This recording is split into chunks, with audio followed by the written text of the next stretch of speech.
তোমরা চীন দেশের নাম শুনেছ?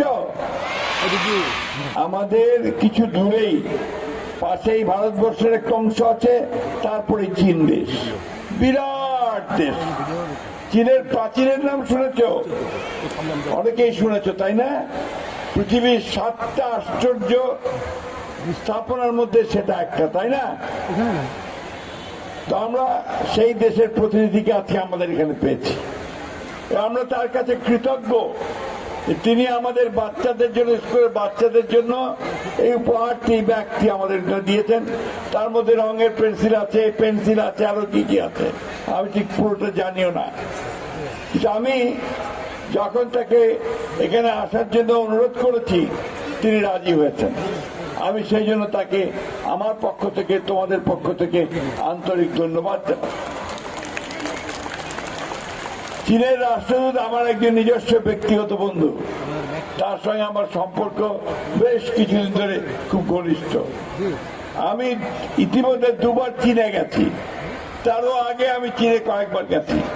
কিন্তু চীন প্রতিদিনই বদলায়, প্রতিদিনই তার উন্নত হয়, উন্নত থেকে উন্নততর হচ্ছে। আজকে সারা পৃথিবীতে চীন একটা শক্তিশালী দেশে পরিণত হয়েছে। চীন সবচেয়ে বেশি এখন তাদের জনগণের কল্যাণ করেছে। এখন বিভিন্ন দেশে তারা আমাদেরকে সেইভাবে আমাদেরকেও সমর্থন দিচ্ছে। আমাদের উন্নয়নের ক্ষেত্রে তারা আমাদেরকে সমর্থন দিচ্ছে। আমাদের রাস্তাঘাট, ব্রিজ, কালভার্ট, ইউনিভার্সিটি, এগুলো তারা বাংলা থেকে আমাদেরকে সমর্থন দিচ্ছে। সেই জন্যই আজকে আমি ওনাকে এখানে দাওয়াত করে এনেছি যে উনি আমাদের ঠাকুরা এলাকার জন্য ওনাকে দিয়ে আমরা কিছু কাজ করতে চাই। সেই কাজগুলোর মধ্যে হচ্ছে আমাদের এখানে আমরা শিল্প কলকারখানা তৈরি করতে চাই। সেই শিল্প কারখানা তৈরি করাতে উনি আমাদেরকে সাহায্য করবেন।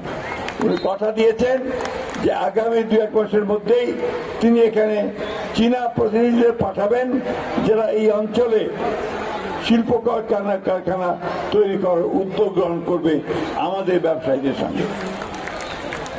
প্রিয় ছেলেমেয়েরা এবং প্রিয় ভাই বোনেরা, যারা গার্জিয়ানস আছেন, যারা এখানে অভিভাবক আছেন, আপনারা সবসময় মনে রাখবেন যে কোনো জাতি কখনো এমনি এমনি উন্নত হতে পারে না।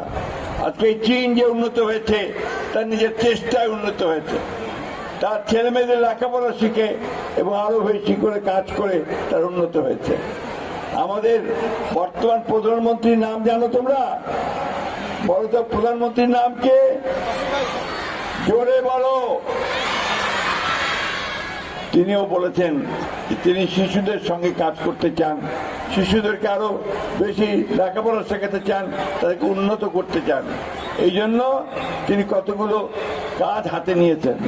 একটা হচ্ছে যে তাদেরকে লেখাপড়ার সঙ্গে সঙ্গে তিনি বলেছেন সমস্ত বাচ্চাদেরকে তিনি ইউনিফর্ম দেবেন, আবার কিটস দেবেন, এবং বাচ্চারা যেন প্রতিযোগিতা করে টিকে থাকতে পারে সেই প্রশিক্ষণ তিনি তাদেরকে দেবেন। খেলাধুলা, কালচারাল অ্যাক্টিভিটিস সব তিনি করবেন।